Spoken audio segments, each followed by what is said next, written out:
ventricular esquerda inapropriada. Normalmente ela tem característica genética autossômica dominante e que se manifesta por essa hipertrofia, que pode ser um pouco mais difusa, mas normalmente ela é assimétrica, ela envolve alguma localização específica do miocárdio. Obrigatoriamente, ela não tem relação com outras explicação por outras causas, como hipertensão arterial sistêmica descontrolada ou anormalidades valvares.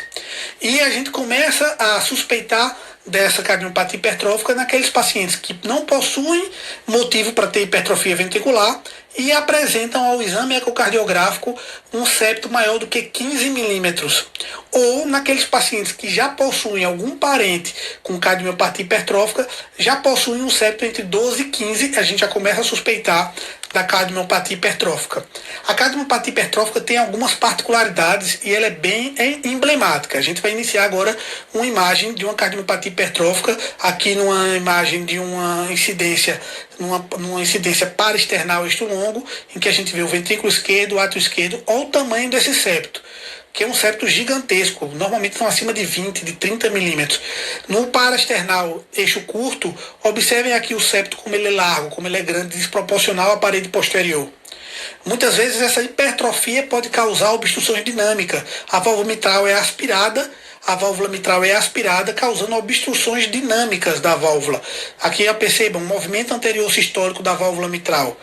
Então, a cardiomiopatia hipertrófica pode ter uma característica obstrutiva e causar sintomas de insuficiência cardíaca por obstrução dinâmica desse ventrículo, mas também pode evoluir com a fibrose miocárdica e causar morte súbita nesses pacientes. Então é importante a gente ter em mente a imagem da ecocardiografia, porque é uma das maneiras de diagnosticar a cardiomiopatia hipertrófica. A gente não tem só a cardiomiopatia hipertrófica assimétrica, que é justamente essa que a gente tem um septo mais globoso, essa que a gente viu na imagem, um septo globoso desproporcional. A gente pode ter uma cardiomiopatia hipertrófica que só acomete a região basal do septo, chamada a cardiomiopatia hipertrófica sigmoide, ou aquela que a gente viu que pega todo o septo interventricular, ou a região apical, ou a cardiomiopatia hipertrófica apical, chamada de Yamaguchi, que no eletrocardiograma tem alterações específicas que a gente vai ver. Então aqui a gente vai ver um exemplo de uma cardiomiopatia hipertrófica apical. Percebam que o septo, que a região apical, as porções basais não estão alteradas, mas o que a gente observa aqui é uma hipertrofia de toda a região apical. Olha essa imagem característica do ventrículo. Aqui é um exame contrastado, contraste com microbolhas, e observem que a região toda apical é musculosa, e a gente tem a cavidade ventricular esquerda mais diminuída. E quando a gente utiliza o contraste ecocardiográfico, a gente consegue exacerbar mais essa imagem. Percebam aqui, a região médio apical toda acometida da cardiomiopatia hipertrófica. Quando a gente vai avaliar o eletrocardiograma desses pacientes, a gente tem essa T negativas, sinais de hipertrofia ventricular com T negativas bem profundas. Então, a partir disso, a gente pensa na cardiomiopatia hipertrófica apical, chamada também de Yamaguchi. E aí, André, como é que funciona essa questão do movimento anterior sistólico da válvula mitral? Como é essa questão da cardiomiopatia hipertrófica obstrutiva ou não obstrutiva? Às vezes você pode ter uma cardiomiopatia hipertrófica em que, apesar da hipertrofia, pode evoluir com disfunção diastólica, mas não apresenta uma obstrução da via de saída, ela não obstrui a via de saída. E às vezes você pode ter uma cardiomiopatia hipertrófica que acomete a região septal e que vai a evoluir com a obstrução dinâmica da via de saída. Como é que essa obstrução dinâmica acontece? Não é uma estenose aórtica, mas funciona como fosse. Então a gente tem aqui um septo, a gente tem uma via de saída. Quando você tem uma hipertrofia desse septo, existe um estreitamento desse septo, causando um aumento de velocidade, de fluxo. Esse aumento de fluxo aqui causa um efeito Venturi. Então o sangue, quando passa, ele aspira a válvula mitral. Ele aspira o folheto anterior da válvula mitral e aqui meio que obstrui. Então você está vendo aqui que a válvula mitral toca no septo, causando uma obstrução. E quando ele aspira essa válvula mitral, ele faz com que não apresente coaptação. E muitas vezes esse movimento anterior sistólico evolui com insuficiência mitral importante. Então observem aqui, ele aspira essa válvula mitral, a válvula mitral toca no septo interventricular, causando uma obstrução ao fluxo aqui, obstrução dinâmica, e muitas vezes também causa um refluxo mitral importante, porque como ele aspira aqui, ele abre a válvula mitral que deveria estar fechada, e muitas vezes aqui ele causa uma insuficiência mitral. Então o paciente pode evoluir com dispneia pela disfunção diastólica, ele pode evoluir com piora da dispneia por uma obstrução dinâmica da via de saída, e ele pode evoluir com piora da dispneia por um aumento da insuficiência mitral. Então todos esses mecanismos estão associados. Então aqui a gente vai observar como a gente avalia o movimento anterior sistólico da válvula mitral. Então observem aqui, existe um efeito Venturi, a válvula mitral é aspirada e ela toca no septo interventricular. Aqui, tá vendo ela tocando no septo interventricular. Isso aqui ele causa uma obstrução dinâmica e o refluxo mitral. Causa uma insuficiência mitral importante. Então aqui no eco transesofágico, a gente observa mais uma vez a obstrução dinâmica da via de saída, causada por cardiomiopatia hipertrófica obstrutiva, e a gente vê aqui que a válvula aórtica não tem obstrução, a válvula aórtica abre de forma adequada, mas pode funcionar como uma estenose aórtica funcional. A gente parte agora para um miocárdio não compactado.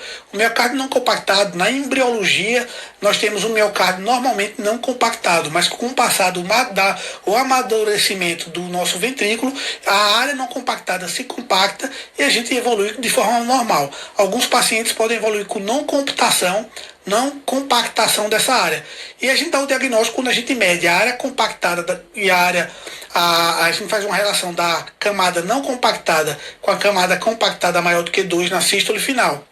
Então a gente percebe que existem trabeculações bem proeminentes, essas trabeculações passa sangue por esse local e o ecocardiograma pode ajudar no diagnóstico, porque esses pacientes com cardiomiopatia relacionada a miocárdio não compactado podem evoluir com insuficiência cardíaca, tromboembolismo, porque essa região, essa trabeculação pode formar estase, essa estase pode formar trombos, e esses trombos podem se deslocarem para o cérebro, causando, ou para outras áreas, outros leitos arteriais, causando eventos tromboembólicos. Então o miocárdio não compactado está associado com insuficiência cardíaca, tromboembolismo, arritmias e morte súbita.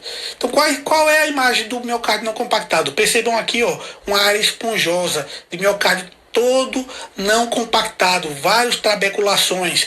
Então aqui é uma imagem clássica de um miocárdio não compactado. Quando a gente coloca um Doppler colorido nessa área, a gente vai observar que existe fluxo ao redor dela.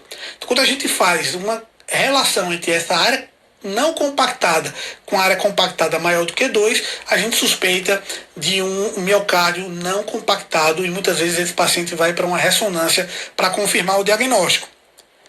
Agora a gente vai para a imagem de endocardite. Aqui a gente tem uma incidência paraesternal eixo longo e a gente vê a válvula aórtica e a válvula mitral. O que a gente observa aqui?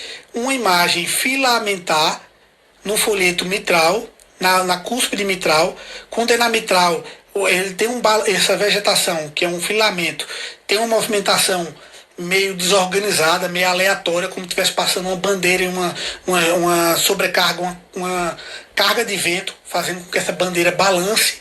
Então a vegetação tem essa movimentação aleatória, com aspecto meio algodonoso, e quando ela é uma vegetação na válvula mitral, ela prolapsa para parte atrial, para a região atrial. Então, uma vegetação pequenininha aqui se movimentando para a região atrial esquerda.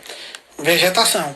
E na válvula aórtica também pode apresentar uma endocardite de válvula aórtica. Percebam que existe grudado às válvulas da válvula aórtica algumas imagens filamentares múltiplas com movimentação aleatória e com aspecto algodonoso, e que quando é na válvula aórtica ela se movimenta em direção ao ventrículo, a cavidade ventricular. Então vegetação na válvula aórtica se movimenta em direção ao ventrículo, enquanto a endocardite ou vegetação da válvula mitral se movimenta para o ato esquerdo. Já